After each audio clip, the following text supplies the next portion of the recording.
Irmãos,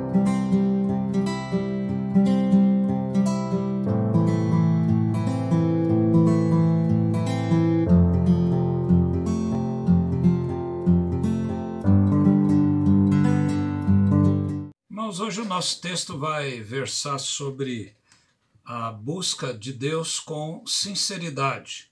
O ideal da vida é começar e terminar bem aos olhos de Deus. Entretanto, se não deu para começar bem, alguém teve um percalço aí no caminho, é imprescindível que possa terminar bem.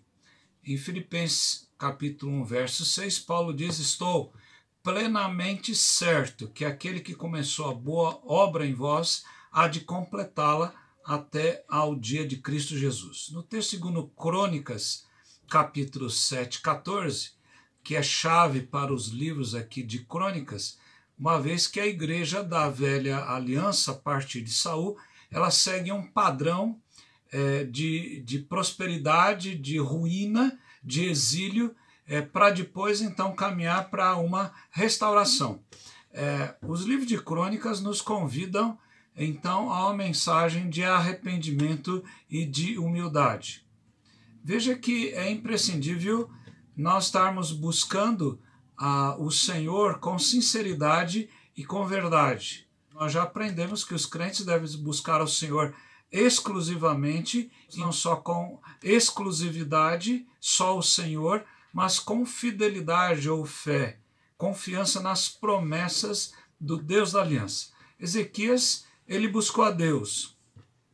Nos versos 3 a 5 desse capítulo 29 de 2 Crônicas. Em seguida foram os príncipes, no verso 20, 30 e 30, capítulo 30, verso 24.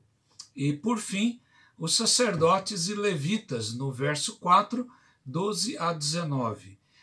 Isso nos ensina que a busca de Deus deve começar conosco mesmo e deve começar com nossa casa, para depois nós sairmos pela igreja e pelo mundo pregando o Evangelho.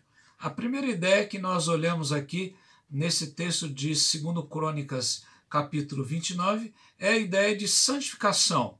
Agora Ezequias, que já havia estruturado a liderança e que havia disposto o coração do povo também em buscar o Senhor, agora Ezequias determina que toda a imundícia seja então retirada do santuário.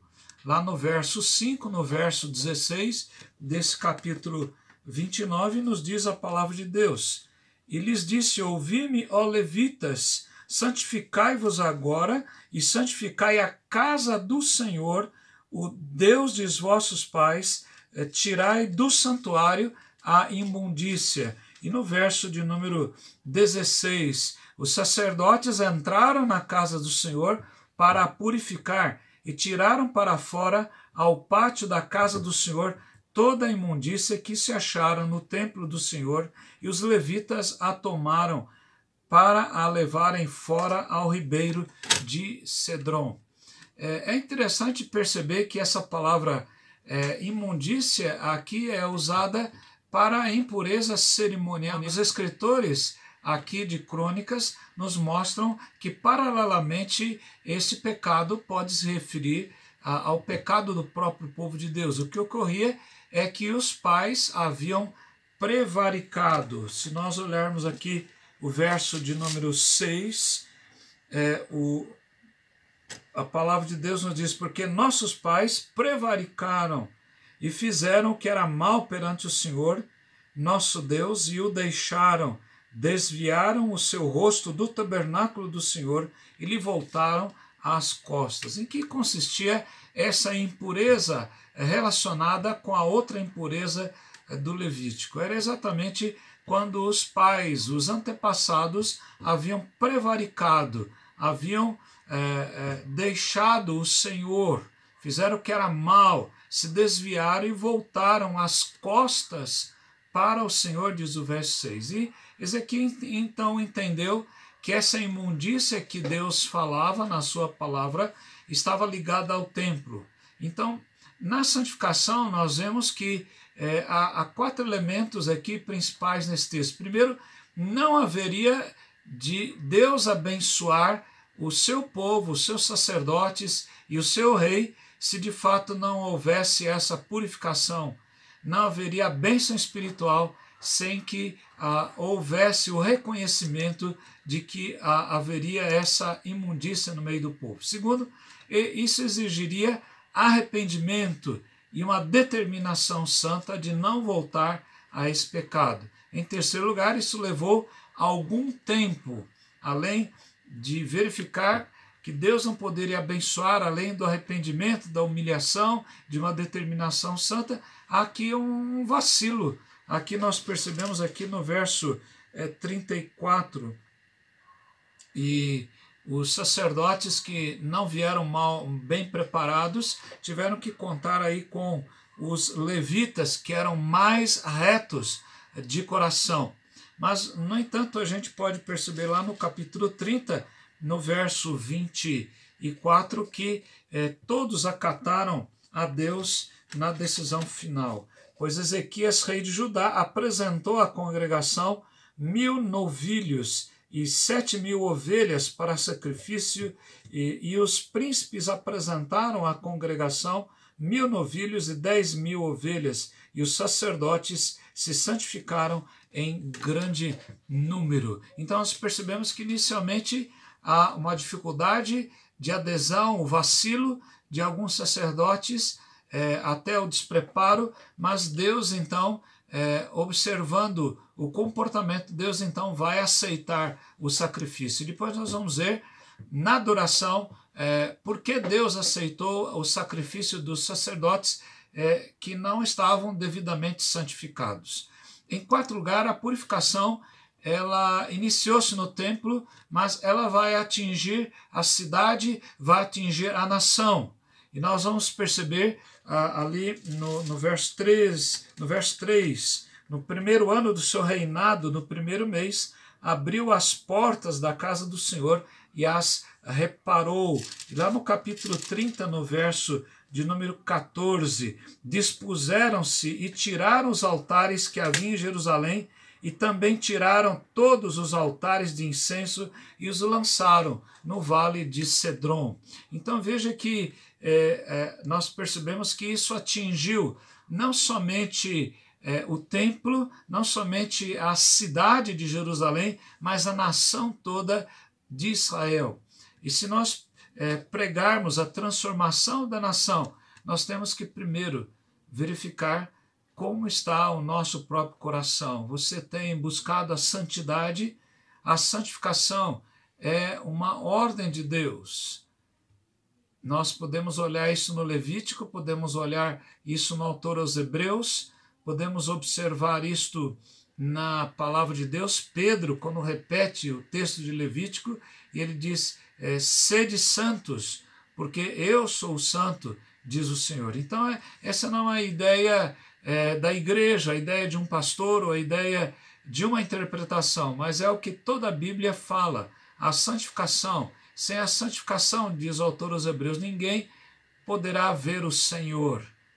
Essa é a vontade de Deus, Paulo fala aos Tessalonicenses, a vossa santificação. Então nós precisamos perceber que antes de pregar, nós temos que perceber se a nossa vida é santa, se a nossa vida está de acordo com aquilo que Deus fala na sua palavra. Será que já somos uma igreja santa, uma pessoa santa? Então precisamos enxergar o que nós precisamos ser retirado da nossa vida para que haja santificação. Em segundo lugar, nós temos a adoração. E é isso que o Senhor deseja. Adoração, isto é, buscar o Senhor, é o início e o clímax da vida espiritual. Nós observamos aqui no verso 3, que nós lemos também, e no verso de número 36, o texto fala que Ezequias e todo o povo se alegraram por causa daquilo que Deus fizera para o povo, porque subitamente se fez esta obra. Então veja, o verso 19 também nós vamos perceber isto. Também todos os objetos que o rei Acaz no seu reinado lançou fora na sua transgressão, já preparamos e santificamos, e eis que estão diante do altar do Senhor. Né? Antes de adorar, havia os pecados foram retirados, líderes estavam dispostos, como nós vimos na primeira parte desse estudo, e os pecados, a imundícia foi retirada. Então agora finalmente a adoração com o coração. No verso 32, a palavra de Deus diz: o número de holocaustos que a congregação trouxe foi de 70 bois, 100 carneiros, 200 cordeiros, tudo isto em holocausto para o Senhor. E nós percebemos aqui, agora, os sacerdotes, porém, eram muito poucos e não podiam esfolar todos os holocaustos, pelo que seus irmãos, os levitas, os ajudaram até findar-se a obra, até que os outros sacerdotes se santificaram. Porque os levitas foram mais retos de coração para se santificarem antes dos sacerdotes. Então veja, agora a adoração com o coração depois dessa santificação. E 4 lições na adoração podem ser observadas como na santificação. Primeiro, Ezequias entendeu que não há bênção espiritual onde Deus não é adorado em espírito e em verdade. É aquilo que Jesus falou à mulher samaritana em João 4, verso 24. E Jesus disse àquela mulher: Deus é espírito, e importa que os seus adoradores o adorem em espírito e em verdade. A segunda lição, não só Deus vai aceitar um culto sincero, onde Deus é adorado em espírito e em verdade, mas a adoração ela seguiu as prescrições da palavra de Deus. No verso 25, nós podemos depreender que também estabeleceu os levitas, Ezequias estabeleceu levitas na casa do Senhor, com símbolos, alaúdes e harpas, segundo o mandado de Davi de Gade, o vidente do rei, e do profeta Natã, porque este mandato veio do Senhor por intermédio dos seus profetas. Então, a adoração não foi da mente humana, o que a pessoa achou, ela entendeu, mas aquilo que de fato Deus estava prescrevendo na palavra. Até os instrumentos, as palavras de Davi, a lei de Moisés, e tudo isso aponta para os padrões instituídos por Deus, conforme as prescrições de Moisés, dos profetas e de Davi. Nós percebemos que eles estão seguindo agora, voltando de coração ao Senhor, querendo cumprir não cegamente, mas absolutamente, verdadeiramente, sinceramente, aquilo que a palavra de Deus está colocando. Nós podemos perceber que a adoração, então, ela se constituiu de prostração, de alegria, de dedicação. Dos versos 27 ao verso 33, Ezequias então dá ordem para que se oferecessem holocaustos sobre o altar.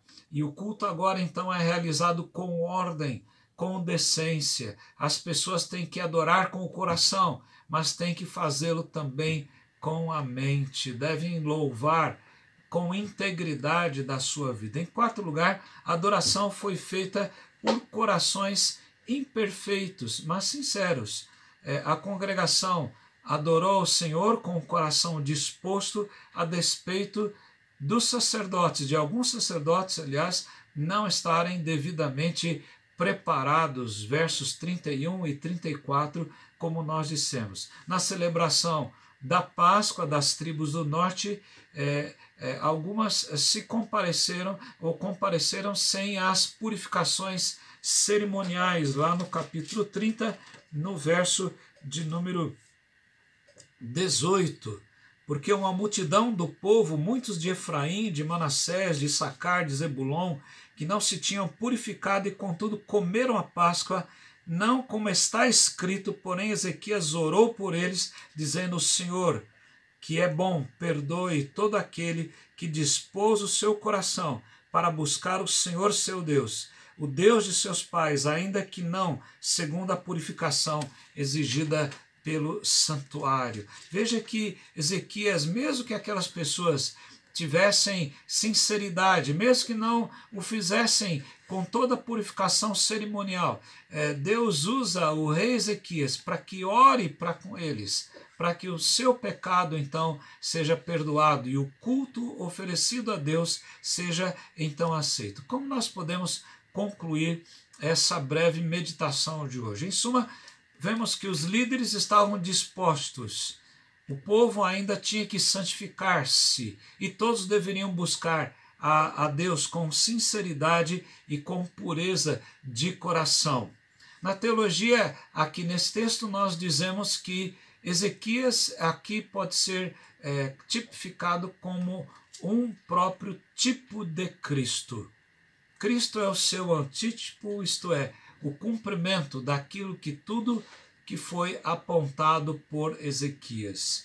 Quando nós estudamos a revitalização de vidas, de igrejas, da própria sociedade, do mundo de uma forma geral, nós podemos dizer que não há revitalização sem que haja uma mudança de cultura e de métodos de acordo com a palavra de Deus. Ezequias, ele resiste à sua cultura de idolatria e não se adequa de forma nenhuma a ela, mas ao contrário, ele faz voltar aqueles princípios salutares de Davi e daqueles que estavam à lei de Moisés e de outros, o profeta Natã e de outros que estavam servindo o Senhor naquela época. E como é que nós podemos aplicar estes ensinos aqui? Primeiro, leia atentamente a palavra de Deus. Leia qual o significado àqueles leitores daquela época. O que Deus está falando àqueles leitores? E, em segundo lugar, o que Deus quer falar ao seu coração? O que Deus está dizendo com aquela mensagem?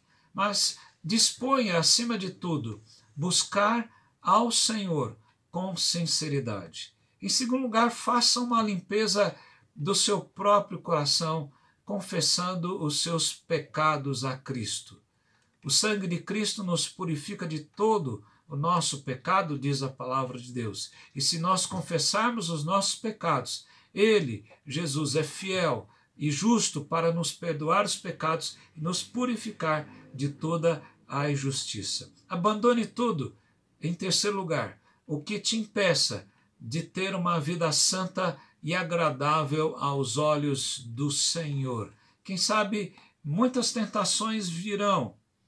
Quem sabe muitas pessoas o convidarão para pecar. Quem sabe situações aparecerão, mas abandone tudo aquilo que impeça de ter uma vida santa e agradável aos olhos do Senhor. Seja relevante espiritualmente na sua geração, seja relevante na sua família, espiritualmente, seja aquele que não imponha uma religião, mas imponha aquilo que pode ser tratado como graça, graça que pode mudar vidas para a glória do Senhor Jesus. Que Ele nos abençoe e que Ele nos ajude a buscar a Deus com sinceridade, porque é isso que Deus se agrada de nós. Que Ele nos abençoe. Amém.